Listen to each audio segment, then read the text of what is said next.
saking cintanya Nabi sallallahu alaihi wasallam, dia lagi sakit bangun pingsan. Berkata kepada istrinya, "Ya wahai istriku, kasih aku percikan air sehingga aku bisa bertemu sahabatku." Dipercikin air, bangun, mau sholat lagi, pingsan lagi. Sampai akhirnya Nabi sallallahu alaihi wasallam tidak mampu dan meninggal di kala itu. Bismillahirrahmanirrahim. Assalamualaikum warahmatullahi wabarakatuh. Waalaikumsalam. Innal hamdalillah nahmaduhu wa nasta'inuhu wa nastaghfiruh wa na'udzu billahi min shururi anfusina wa min sayyiati a'malina. Man yahdihillahu fala mudilla lahu wa man yudlil fala hadiya lahu. Ashhadu an la ilaha illallah wahdahu la syarika lahu wa ashhadu anna Muhammadan abduhu wa rasuluh. Wa qala ya ayyuhalladzina amanu taqullaha haqqa tuqatih wa la tamutunna illa wa antum muslimun. Wa qala ya ayyuhalladzina amanu taqullaha wa qulu qawlan sadida yuslih lakum a'malakum wa yaghfir lakum dhunubakum. ومن يطع الله ورسوله فقد فاز فوزا عظيما. أما بعد فإن أصدق الحديث كتاب الله وخير الهدى هدى محمد صلى الله عليه وسلم.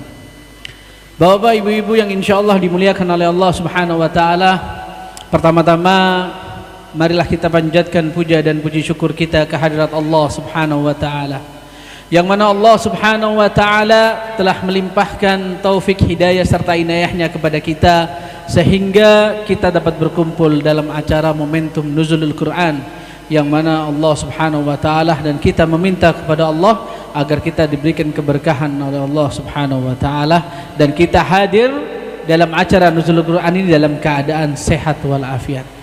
Yang kedua, salawat serta salam tak luput pula kita panjatkan kepada junjungan kita Nabi besar Muhammad sallallahu alaihi wasallam, yang mana beliau Nabi kita Muhammad sallallahu alaihi wasallam telah meneruskan risalah dinul Islam ini sejak zaman Nabi Adam alaihi salam sampai ke khatamal anbiya wal mursalin, penutup para nabi, Nabi kita Muhammad sallallahu alaihi wasallam.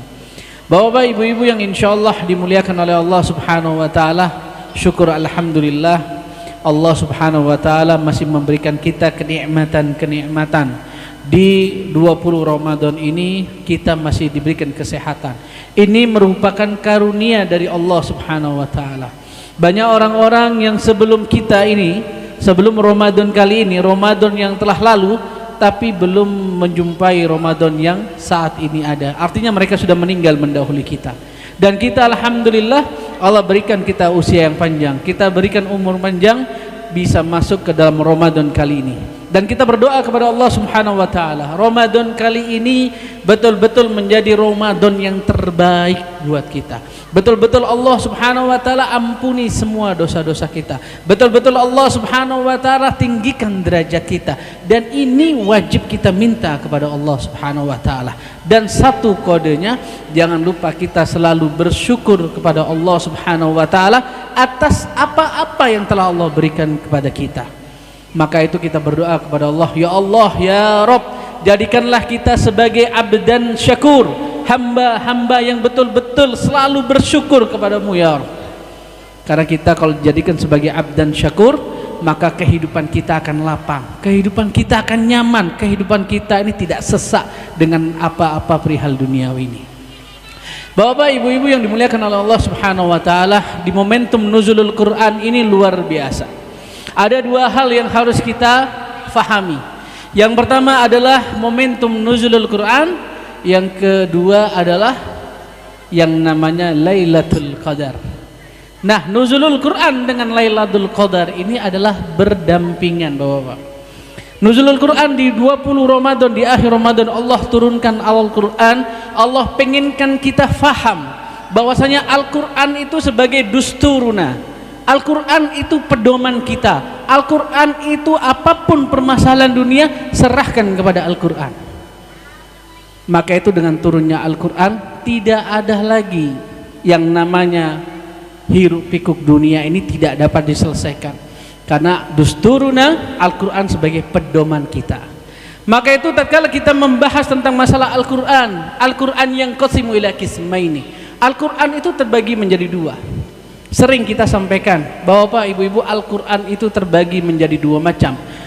Al-Quran itu adalah wahyu yang diturunkan oleh Allah Subhanahu wa taala kepada seorang abdun, sebagai seorang rasul, hamba yang Allah berikan keistimewaan menjadi seorang Rasulullah, utusan Allah. Maka itu wahyu itu berupa menjadi dua. Yang pertama adalah Al-Quranul Karim, yang kedua adalah apa Bu yang kedua? Setelah Al-Quran apa? Hadis Nabi sallallahu alaihi wasallam. Maka Al-Quran ini adalah wahyu, hadis ini adalah wahyu dari Allah Subhanahu wa taala. Tatkala kita tidak jumpai di Al-Quran, maka kita akan jumpai di wahyu. Sama-sama wahyu ini turunnya dari Allah Subhanahu wa taala. Bedanya Al-Quran itu semua teks, bacaan, tulisan dari Allah Subhanahu wa taala. Wahyu itu Allah turunkan kepada Nabi Muhammad sallallahu alaihi wasallam. Nabi Muhammad memberitakan kepada sahabat-sahabatnya. Kalau kita sudah berpedoman kepada namanya Al-Quran, selesai hidup kita. Kafu, kata orang Arab, kafu. Selesai hidup kita ini, selesai. Tidak ada permasalahan sedikit pun yang tidak ada jalan keluarnya, melainkan jalan keluarnya pasti kita akan dapati di dalam Al-Quran. Bapak Ibu-ibu yang dimuliakan oleh Allah Subhanahu wa taala, seperti tadi yang dibacakan oleh qari kita, Syahrul Ramadan alladzi unzila fihi al-Quran hudal linnas wa bayyinati minal huda wal furqan. Syahrul Ramadan, bulan Ramadan ini diturunkannya adalah Al-Quran. Al-Quran itu adalah huda, hudal linnas, petunjuk bagi manusia, wa bayyinati, dan menjelaskan minal huda wal furqan. Jadi di dalam Al-Quran itu jelas mana yang baik, mana yang buruk, mana yang harus kita ikuti, mana yang harus kita tinggalkan, jelas. Maka itu Bapak Ibu-ibu, kalau di hati kita ini ada Al-Quran, luar biasa, selesai. Tetapi banyak permasalahan-permasalahan yang terjadi saat ini. Alhamdulillah tadi kita ikut sholawat di tadi penabuhnya dari mana nih? Sukosari, apa Zanut ya? Az-Zahud. Az-Zahud, Masya Allah. Tertib, nikmat. Bagaimana kita datangkan, bagaimana Rasulullah SAW bisa datang, bisa hadir, kita bisa khusyuk. Karena apa? Kita yang akan minta syafaatnya kepada Nabi SAW. Tetapi satu hal nih, nah ini untuk yang muda-muda nih, yang tua-tua enggak. Jangan sampai kita bersolawat kepada Nabi SAW sambil joget-joget, nggak boleh. Yang lagi viral jangan diikutin, karena kita bersolawat kepada Nabi, kata Allah Subhanahu wa taala, man shalla alayya salatan wahidan fa wallahi asra salawatin. Barang siapa nih kamu kalau solawat kepada Nabi sallallahu alaihi wasallam, satu solawat Allah balas menjadi 10 solawat. Tapi yang kita lihat saat ini di TV sambil joget-joget. Gimana Nabi mau ngasih syafaat sama kita?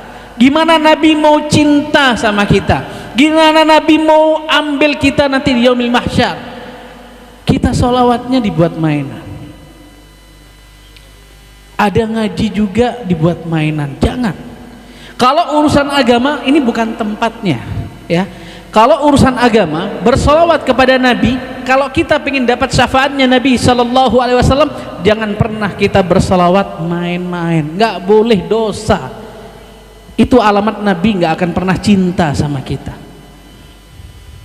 Maka itu hadrah boleh, hadrah main yang baik, dalami isi solawat itu, dalami sehingga kita betul-betul merasakan Nabi itu luar biasa cintanya sama kita. Ada satu cerita nih sebelum kita bahas masalah nuzulul Quran.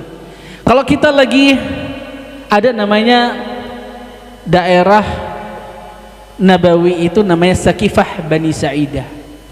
Sakifah Bani Sa'idah itu tempat di baiatnya Abu Bakar As-Siddiq radhiyallahu anhu. Di dekat Sakifah Bani Sa'idah, tatkala Nabi sallallahu alaihi wasallam itu sudah nggak bisa sholat mengimami jamaahnya lagi untuk sholat isya dan maghrib. Tetapi para sahabatnya menunggu Nabi sallallahu alaihi wasallam. Saking cintanya Nabi sallallahu alaihi wasallam, dia lagi sakit bangun pingsan. Berkata kepada istrinya, "Ya wahai istriku, kasih aku percikan air sehingga aku bisa bertemu sahabatku." Dipercikin air, bangun, mau sholat lagi, pingsan lagi. Sampai akhirnya Nabi sallallahu alaihi wasallam tidak mampu dan meninggal di kala itu. Tetapi bagaimana cintanya Nabi sallallahu alaihi wasallam. Di suatu majelis Nabi sallallahu alaihi wasallam mengumpulkan sahabat-sahabatnya Nabi. Ada Abu Bakar, ada Umar, ada Utsman, ada Ali. Sahabat-sahabat yang sudah Allah janji masuk surga. Allah jamin masuk surga. Tapi apa yang dikatakan Nabi sallallahu alaihi wasallam? Di depan para sahabatnya, Nabi mengatakan, "Wahai sahabatku, aku ini lagi rindu sama saudaraku." Di depan sahabat Nabi, ada sahabat-sahabat Nabi yang laki dan ada sahabat-sahabat Nabi yang perempuan. Tapi Nabi mengatakan kepada sahabat-sahabatnya, "Wahai sahabatku, aku tuh lagi rindu sama saudara-saudaraku." Sekelas Abu Bakar As-Siddiq, sekelas Umar bin Al-Khattab, sekelas Utsman ibn Affan dan Ali bin Abi Thalib bertanya kepada Nabi, "Ya Rasulullah, alaysa bi ihwanak ya Rasulullah?" Wahai Rasulullah, kau katakan kau lagi rindu sama saudaramu. Bukankah aku ini yang datang semua ini adalah saudaramu ya Rasulullah? Tapi Rasulullah katakan, "La, bukan, kamu itu bukan saudaraku. Bal antum ashabi, kamu itu sahabatku." Saudaraku yang aku kangenin, yang aku lagi rindukan itu apa? Saudara ikhwani humul ladzi lam yarawni walakin yu'minuna bih. Nih, orang-orang yang nanti saudara-saudara yang dirindukan oleh Nabi sallallahu alaihi wasallam adalah orang-orang yang enggak pernah lihat Nabi tapi dia beriman kepada Nabi sallallahu alaihi wasallam. Allahumma shalli ala Muhammad. Kita cinta enggak sama Nabi? Cinta enggak, Bu? Ngikutin ajarannya Nabi enggak? Ngikutin enggak? Satu, pernah tahu Nabi enggak? Pernah lihat Nabi enggak? Kalau sahabat Nabi jumpa sama Nabi, cinta sama Nabi, taat sama Nabi, wajar, sudah lihat Nabi. Tapi kita nggak pernah lihat Nabi, nggak pernah cium bagaimana Nabi, tapi kita beriman kepada Nabi sallallahu alaihi wasallam. Dan mudah-mudahan kita ditakdirkan menjadi orang-orang yang dirindukan oleh Nabi sallallahu alaihi wasallam. Amin. Allahumma amin. Bapak, ibu-ibu yang dimuliakan oleh Allah Subhanahu wa taala, di bulan Syahrul Ramadan ini betul-betul bulan bagaimana kita bertaqarrub kepada Allah Subhanahu wa taala. Betul-betul bagaimana kita minta kepada Allah Subhanahu wa taala. Kita yang di asral awakhir saat ini, yang di 10 akhir Ramadan, ayo kita kencangkan tali perut kita. Kita kencangkan, kita bertaqarrub kepada Allah Subhanahu wa taala. Satu, minta ampun kepada Allah Subhanahu wa taala agar dosa-dosa kita ini diampuni oleh Allah Subhanahu wa taala. Bu, Bapak, kita ini bukan makhluk yang tidak berdosa. Sebagai hamba, seorang Abdullah, seorang hamba Allah, seorang manusia, pasti nggak ada yang tidak berdosa, pasti berdosa di hadapan Allah Subhanahu wa taala. Tempatnya Syahrul Ramadan, tempatnya bulan Ramadan ini, Allah panjangkan usia kita, Allah berikan kenikmatan kita di Ramadan agar kita ini betul-betul taubat kepada Allah Subhanahu wa taala. Kita ini tempatnya maksiat, kita selalu menjalankan maksiat. Kok nggak mau dibilang maksiat bagaimana nih? Belum apa-apa jalan siang, ya coba congor, wah mak ya megaya. Belum apa-apa di Ramadan sudah ngerasain orang, sudah menghardik orang, sudah nggak seneng sama orang.